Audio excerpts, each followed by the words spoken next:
Want free alternatives to Manus AI? Here's the simple way beginners can find and use them. Start by trying ChatGPT, free version, because it's the closest easy alternative for writing, ideas, and simple AI tasks.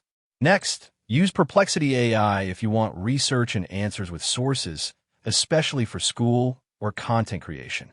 Then try Google Gemini, which is good for general tasks and works well with Google tools like Docs and Gmail. If you want full automation, like Manus, look at free tools like AutoGPT or open-source AI agents, but these are harder to set up and better for advanced users. Finally, combine tools instead of relying on just one.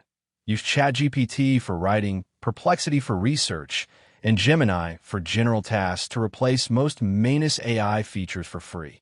Now you know how to find the best free Manus AI alternatives by using simple tools like ChatGPT, Gemini, and Perplexity together.